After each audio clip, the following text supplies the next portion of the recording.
Hey guys, how you doing? Today we're going to talk some Star Trek on this video. I know I talked about what I talked about in the last video, but I'm an avid watcher of Lore Reloaded, and he talked about the Dominion War, the series that betrayed Gene Roddenberry. And I'm going, I guess it did, but the betrayal of Gene's dream for Star Trek happened long before Star Trek Deep Space Nine. In fact, just to give you a quick point of reference, to me, Star Trek Deep Space Nine is the logical extension of what happened and the tone from Star Trek VI, The Undiscovered Country. It's just a logical evolution. But I'll bring that up later, because quite honestly, this is where Gene's dream got changed. And it's only because he stepped up and did Star Trek The Next Generation, he was trying to course correct back to what he saw as his ideal utopia and Star Trek premise.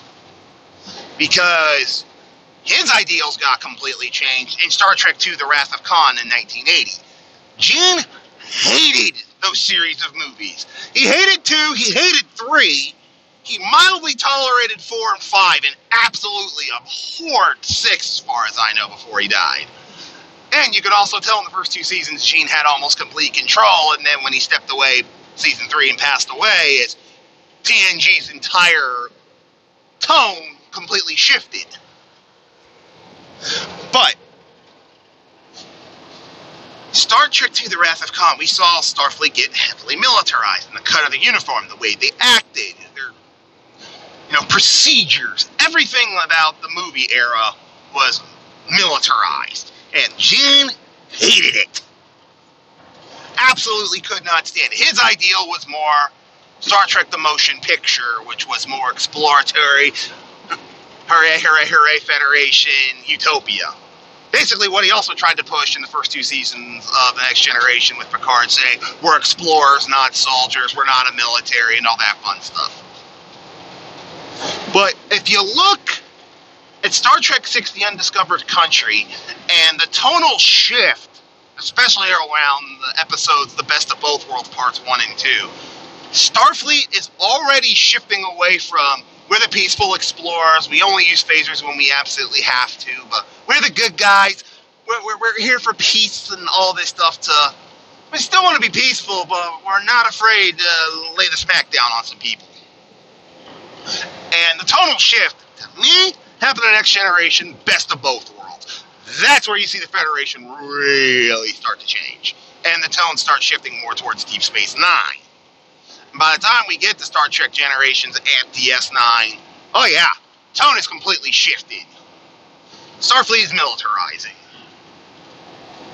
So, and that I owe to Gene's death. Not that I wanted the man to die, but once he died, his iron grip on Star Trek suddenly released, and Star Trek got going in deeper, darker places and really starting to look into certain things and certain ideals and certain philosophies, which, in my opinion, was good. So to say, in the Pale Moonlight was just the finals line crossed and was completely against Gene ideal, and it's so terrible, it's like, were you all not paying attention? I mean, seriously, Star Trek had changed long before that. Gene's last gasp was the first 2 seasons of The Next Generation, where he tried to, right the ship to what he wanted, and then eventually stepped away. He passed away, and the ship changed course and had been changing course all the way leading up to Deep Space Nine and completely through Deep Space Nine, where we started taking hard moral looks and started seeing shades of gray. So, anyways, to get back to Lore Reloaded's question, no, the Pale Moonlight was not the final betrayal. It was just another step along the way that had been happening since the Wrath of Khan. And that's something that I believe needs to be brought up, and I will tag him on Twitter in this video. I hope you all understand. I really don't have too much against Gene Roddenberry, but his golden vision, he even contradicted himself in the original series. Kirk getting court-martialed, general orders, espionage, You know, the Enterprise incident, clear act of espionage. Gene was part of that.